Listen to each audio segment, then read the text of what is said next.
Praise lord అండి అందరికీ. Bible reading in 6 months, day 74, March 15th, రెండో భాగంగా యోబు గ్రంథం 35వ అధ్యాయం నుండి చదువుకుందాం. మరియు ఎలీహు ఇలాగు ప్రత్యుత్తరమిచ్చెను, నేను పాపం చేసినడలా నాకు కలిగిన లాభము కన్నా నా నీతి వలన నాకు కలిగిన లాభమేమి, అది నీకు ప్రయోజనమేమి అని నీవు చెప్పుచున్నావే. ఇదే న్యాయమని నీకు తోచినదా? దేవుని నీతి కన్నా నీ నీతి ఎక్కువని నీవు అనుకొనుచున్నావా? నీతోనూ నీతో కూడిన నీ సహవాసులతోనూ నేను వాదమాడెదను. ఆకాశము వైపు నిదానించి చూడుము, నీకన్నా ఉన్నతమైన ఆకాశ విశాలముల వైపు చూడుము. నీవు పాపము చేసినను ఆయనకు నీవేమైనా చేసితివా? నీ అతిక్రమములు విస్తరించినను ఆయనకు నీవేమైనా చేసితివా? నీవు నీతిమంతుడవైనను ఆయనకు నీవేమైనా ఇచ్చుచున్నావా? ఆయన నీ చేత ఏమైనాను తీసుకొనునా? నీ వంటి మనుషునికే నీ చెడుతనపు ఫలము చెందును, నరులకే నీ నీతి ఫలము చెందును. అనేకులు బలాత్కారము చేయుట వలన జనులు కేకలు వేయుదురు, బలవంతుల భుజమునకు భయపడి సహాయము కొరకై కేకలు వేయుదురు. అయితే రాత్రి యందు కీర్తనలు పాడుటకు ప్రేరేపించుచు, భూజంతువుల కంటే మనకు ఎక్కువ బుద్ధి నేర్పుచు, ఆకాశ పక్షుల కంటే మనకు ఎక్కువ జ్ఞానం కలుగజేయచు, నన్ను సృజించిన దేవుడు ఎక్కడున్నాడని అనుకొని వారెవరూ లేరు. కాగా వారు దుష్టులైన మనుషుల గర్వమును బట్టి మొరపెట్టుదురు, కానీ ఆయన ప్రత్యుత్తరమిచ్చుటలేదు. నిశ్చయంగా దేవుడు నిరర్ధకమైన మాటలు చెవిని పెట్టాడు, సర్వశక్తుడు వాటిని లక్ష్యపెట్టాడు. ఆయనను చూడలేని నీవు చెప్పినను వ్యాజ్యము ఆయన ఎదుటనే ఉన్నది. ఆయన నిమిత్తము నీవు కనిపెట్టవలెను. ఆయన కోపంతో దండింపకపోయినందునను, నిశ్చయంగా దురహంకారమును ఆయన గుర్తింపకపోయినందునను నిర్హేతువుగా యోబు మాటలాడి ఉన్నాడు. తెలివి లేకయ మాటలను విస్తరింపచేసి ఉన్నాడు. యోబు గ్రంథం 36వ అధ్యాయము. మరియు ఏలీహు ఇంకా ఇట్లా నేను కొంతసేపు నన్ను ఓర్చుకొనుము, ఈ సంగతి నీకు తెలియచేసేదను.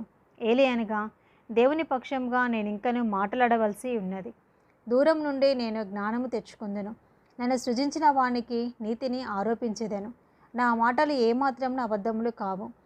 పూర్ణ జ్ఞాని ఒకడు నీ ఎదుటనున్నాడు. ఆలోచించుము, దేవుడు బలవంతుడు, కానీ ఆయన ఎవరిని తిరస్కారం చేయడు. ఆయన వివేచన శక్తి బహుబలమైనది. భక్తిహీనుల ప్రాణమును ఆయన కాపాడడు. ఆయన దీనులకు న్యాయం జరిగించును. నీతిమంతులను ఆయన చూడకపోడు. సింహాసనం మీద కూర్చుండు రాజులతో ఆయన వారిని నిత్యమును కూర్చుండబెట్టును. వారు ఘనపరచబడుదురు.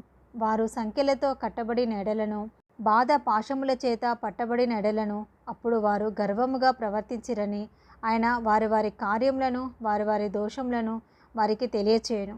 ఉపదేశము వినుటకై వారి చెవిని తెరవచేయును. పాపము విడిచి రండని ఆజ్ఞ ఇచ్చును. వారు ఆలకించి ఆయనను సేవించినడలా తమ దినములను క్షేమముగాను తమ సంవత్సరములను సుఖముగాను వెళ్ళబుచ్చెదరు. వారు ఆలకింపనెడలా వారు బాణముల చేత కూలి నశించెదరు, జ్ఞానము లేక చనిపోయేదరు. అయినను లోపల హృదయపూర్వకమైన భక్తి లేని వారు క్రోధము నుంచుకొందరు. ఆయన వారిని బంధించినప్పుడు వారు మొరపెట్టరు, కావున వారు యవ్వనమందే మృతి నొందుదురు. వారి బ్రతుకు పురుషగాముల బ్రతుకు వంటి దగును. శ్రమపడు వారిని వారికి కలిగిన శ్రమ వలన ఆయన విడిపించును, బాధ వలన వారికి విధేయులుగా చేయును. అంతేకాక బాధల నుండి ఆయన నిన్ను తప్పించును. ఇరుకులేని విశాల స్థలంనకు నిన్ను తోడుకొని పోవును. నీ ఆహారమును క్రొవ్వుతో నింపును. దుష్టుల తీర్పు నీలో పూర్తిగా కనబడుచున్నది. న్యాయ విమర్శయు తీర్పును కూడుకొని ఉన్నవి. నీకు క్రోధము పుట్టుచున్నది కనుక నీవు ఒకవేళ తిరస్కారము చేయుదువేమో జాగ్రత్త పడుము.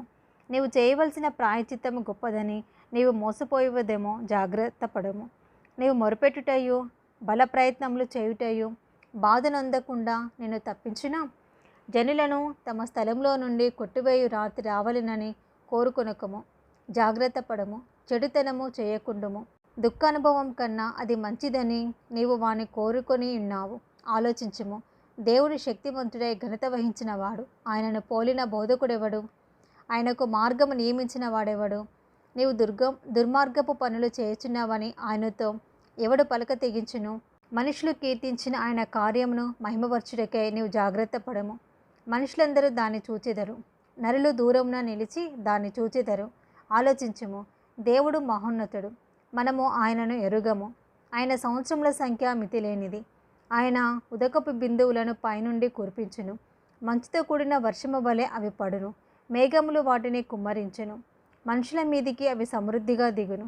మేఘములు వ్యాపించి విధమును, ఆయన మందిరంలో నుండి ఉరుములు వచ్చు విధమును ఎవడైనా గ్రహింపజాలునా?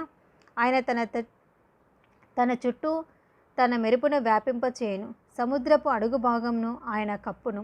వీటి వలన ఆయన ఆయా ప్రజలకు తీర్పు తీర్చును. ఆయన ఆహారమును సమృద్ధిగా ఇచ్చువాడు. ఇరుపక్కలను ఆయన మెరుపులు మెరిపించును. గురికి తగలవలెనని ఆయన దానికి ఆజ్ఞాపించును. ఆయన గర్జనము ఆయనను ప్రసిద్ధి చేయును. తాను వచ్చుచున్నాడని ఆయన పశువులకును తెలుపును. యోబు గ్రంథం 37వ అధ్యాయము. దీనిని బట్టి నా హృదయము వణుకుచున్నది, దాని స్థలంలో నుండి అది కదిలింపబడుచున్నది. ఆయన స్వరగర్జనమును వినుడి, ఆయన నోట నుండి బయలువెళ్ళు ధ్వని ఆలకించుడి. ఆకాశ వైశాల్యమంతటి క్రింద ఆయన దాన్ని వినిపించును. భూమి అంతముల వరకు తన మెరుపును కనబడచేయును. దాని తర్వాత ఉరుముధ్వని గర్జించెను. ఆయన తన గంభీరమైన స్వరముతో గర్జించెను. ఆయన ధ్వని వినబడినప్పుడు ఆయన మెరుపును నిలిపివేయడు. దేవుడు ఆశ్చర్యంగా ఉరుముధ్వని చేయును. మనము గ్రహింపలేని గొప్ప కార్యములను ఆయన చేయును. నీవు భూమి మీద పడుమని హిమముతోనూ వర్షముతోనూ మహావర్షంతోనూ ఆయన ఆజ్ఞ ఇచ్చుచున్నాడు. మనుషులందరూ ఆయన సృష్టి కార్యమును తెలుసుకున్నట్లు ప్రతి మనిషిని చేతిని బిగించి ఆయన ముద్ర వేసి ఉన్నాడు. జంతువులు వాటి వాటి గృహాలలో చొచ్చి వాటి బిలములలో వసించును. మరుగు స్థానంలో నుండి తుఫాను వచ్చును. ఉత్తర దిక్కు నుండి చలి వచ్చును. దేవుని ఊపిరి వలన మంచు పుట్టును. జలముల పైభాగమంతయు గట్టిపడును. మరియు ఆయన దట్టమైన మేఘమును జలముతో నింపును. తన మెరుపుగల మేఘమును వ్యాపింపచేయును. ఆయన వలన నడిపింపబడినవై నరులకు నివాసయోగ్యమైన భూగోళము మీద మెరుపును మేఘములను సంచారము చేయును. ఆయన వాటికి ఆజ్ఞాపించినది యావత్తును అవి నెరవేర్చును. శిక్ష కొరకే గాని తన భూలోకము కొరకే గాని కృపచేయుటకే గాని ఆయన ఆజ్ఞాపించిన దానిని అవి నెరవేర్చును. యోబు, ఈ మాట ఆలకింపుము. ఊరకుండి దేవుని అద్భుత క్రియలను ఆలోచింపుము. దేవుడు తన మేఘపు మెరుపు ప్రకాశింపవలెనని ఎట్లు తీర్మానము చేయునో నీకు తెలియనా? మేఘములను తేలచేయుటయు పరిపూర్ణ జ్ఞానము గలవాని మహాకార్యములను నీకు తెలియనా? దక్షిణపు గాలి వీచుట చేత ఉబ్బవేయునప్పుడు నీ వస్త్రములెట్లు వెచ్చబడినది నీకు తెలియనా? పోతపోసిన అద్దమంత దట్టమైన దగు ఆకాశమును ఆయన వ్యాపింపచేసినట్లు నీవు వ్యాపింప చేయగలవా? మేము ఆయనతో ఏమి పలకవలెనో అది మాకు తెలుపుము. చీకటి కలిగినందున మాకేమీ తోచక ఉన్నది. నేను పలుకుదునని ఎవడైనా ఆయనతో చెప్పదగునా? ఒకడు తాను నిర్మూలం కావాలనని కోరునా? ఉన్నతమైన మేఘములలో ప్రకాశించు ఎండ ఇప్పుడు కనబడక ఉన్నను. గాలి మేఘములను పోగొట్టి దాన్ని తేటగా కనబర్చును. ఉత్తర దిక్కున సువర్ణ ప్రకాశము పుట్టును. దేవుడు భీకరమైన మహిమను ధరించుకొని ఉన్నాడు. సర్వశక్తి డగు దేవుడు మహత్యము గలవాడు. ఆయన మనకు అగోచరుడు. న్యాయమును నీతిని ఆయన ఏమాత్రమును చెరపడు. అందువలన నరులు ఆయన యందు భయభక్తులు కలిగి ఉందురు. తాము జ్ఞానులమనుకొను వారిని ఆయన ఏమాత్రమును లక్ష్యపెట్టడు. యోబు గ్రంథం 38వ అధ్యాయము. అప్పుడు యెహోవా సుడిగాలిలో నుండి ఈలాగున యోబునకు ప్రత్యుత్తరమిచ్చెను. జ్ఞానం లేని మాటలు చెప్పి ఆలోచనలను చెరుపుచున్న వీడెవడు? పౌరుషము తెచ్చుకొని నీ నడుము బిగించుకొనుము. నేను నీకు ప్రశ్న వేయుదును, నీవు దానిని నాకు తెలియచెప్పుము. నేను భూమికి పునాదులు వేసినప్పుడు నీవెక్కడ ఉంటివి? నీకు వివేకం కలిగి ఉన్నాడలా చెప్పుము. నీకు తెలిసినడలా దానికి పరిమాణమును నియమించిన వాడెవడో చెప్పుము. దాని మీద పరిమాణపు కొల వేసిన వాడెవడో చెప్పుము. దాని స్తంభముల పాదులు దేనితో కట్టబడినవో చెప్పుము. ఉదయ నక్షత్రములు ఏకముగా కూడి పాడినప్పుడు, దేవదూతలందరూ ఆనందించి జయధ్వనులు చేసినప్పుడు దాని మూలరాతిని వేసిన వాడెవడు? సముద్రమును దాని గర్భము నుండి పొర్లిరాగా తలుపుల చేత దానిని మూసిన వాడెవడు?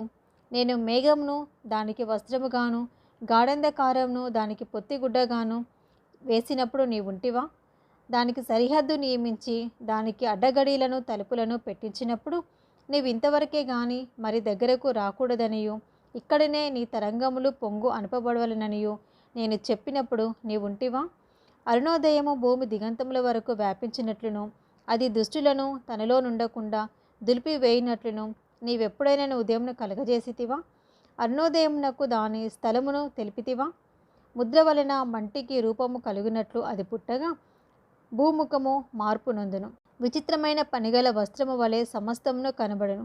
దుష్టుల వెలుగు వారి యొద్ద నుండి తీసివేయబడును. వారెత్తిన బాహువు విరగగొట్టబడును. సముద్రపు ఊటలోనికి నీవు చొచ్చితివా? మహాసముద్రం అడుగున నీవు సంచరించితివా? మరణద్వారములు నీకు తెరవబడిన మరణాంధకార ద్వారములు నీవు చూచితివా? భూమి వైశాల్యత ఎంతో నీవు గ్రహించితివా? నీకేమైనా తెలిసినడలా చెప్పుము. వెలుగు నివసించు చోటునకు పోవు మార్గమేది? చీకటి అను దాని ఉనికిపట్టు ఏది? దాని సరిహద్దునకు నీవు వెలుగును కొనిపోవుదువా? దాని గృహమునకు పోవు త్రోవలను నీవు ఎరుగుదువా? ఇదంతే నీకు తెలిసి ఉన్నది కదా. నీవు బహువృద్ధుడవు. నీవు అప్పటికీ పుట్టి ఉంటివి. నీవు హిమము యొక్క నిధులలోనికి చొచ్చితివా? ఆపత్కాలము కొరకును యుద్ధము కొరకును యుద్ధ దినము కొరకును నేను దాచి ఉంచిన వడగండ్ల నిధులను నీవు చూచితివా? వెలుగు విభాగింపబడు చోటికి మార్గమేది? తూర్పు గాలి ఎక్కడ నుండి వచ్చి భూమి మీద నకముకలను వ్యాపించును? నిర్మానుష్య ప్రదేశము మీదను జనులు లేని ఎడారిలోను వర్షము కురిపించినట్టుకును, పాడైన ఎడారిని తృప్తిపరచుటకును, లేత గడ్డి మొలిపించుటకును, వరద నీటికి కాలువలను, ఉరుములోని మెరుపునకు మార్గమును నిర్ణయించువాడెవడు? వర్షమునకు తండ్రి ఉన్నాడా? మంచు బిందువులను పుట్టించువాడెవడు? మంచుగడ్డ ఎవని గర్భంలో నుండి వచ్చును? ఆకాశం నుండి దిగు మంచును ఎవడు పుట్టించును? జలములు రాతి వలె గడ్డకట్టును. అగాధ జలముల ముఖము గట్టిపరచబడును. కృతిక నక్షత్రములను నీవు బంధింపగలవా? మృగశీర్షకు కట్లను విప్పగలవా? వాటి వాటి కాలములలో నక్షత్ర రాశులను వచ్చినట్లు చేయగలవా? సప్తర్షి నక్షత్రములను వాటి ఉపనక్షత్రములను నీవు నడిపింపగలవా? ఆకాశ మండలపు కట్టడలను నీవెరుగుదువా? దానికి భూమి మీద గల ప్రభుత్వమును నీవు స్థాపింపగలవా? జలరాశులు నిన్ను కప్పునట్లు మేఘములకు నీవు ఆజ్ఞ ఇయ్యగలవా? మెరుపులు బయలువెళ్ళి చిత్తము ఉన్నామని నీతో చెప్పునట్లు నీవు వాటిని బయటికి రప్పింపగలవా? అంతర్యంత్రములలో జ్ఞానముంచిన వాడెవడు? హృదయమునకు తెలివినిచ్చిన వాడెవడు? జ్ఞానం చేత మేఘములను వివరించగల వాడెవడు? ధూళి బురదయై పారునట్లును, మట్టి బిడ్డలు ఒకదానికొకటి అంటుకొనున్నట్లును ఆకాశపు కలశములోని వర్షమును కురిపించే వాడెవడు? ఆడు సింహము నిమిత్తము నీవు ఎరను వేటాడదవా? సింహపు పిల్లలు తమ తమ గుహలలో పండుకొనినప్పుడు, తమ గుహలలో పొంచి ఉండినప్పుడును నీవు వాటి ఆకలి తీర్చేదవా? తిండి లేక తిరుగులాడుచు కాకి పిల్లలు దేవునికి మొరపెట్టినప్పుడు కాకికి ఆహారం సిద్ధపరచువాడేవాడు? ఇది 2వ భాగం అండి. Praise the lord. మీరు కూడా మా ఛానల్ని మొదటిసారి చూస్తుంటే కనుక సబ్స్క్రైబ్ చేసుకోండి. మీకు తెలిసిన వారికి కూడా లింక్ని షేర్ చేయండి. అలాగే మీరు కూడా ఏ గ్రంథం చదువుతున్నారు, ఏ చాప్టర్ చదువుతున్నారో కామెంట్ సెక్షన్లో కూడా తెలియచేయండి. Praise the lord.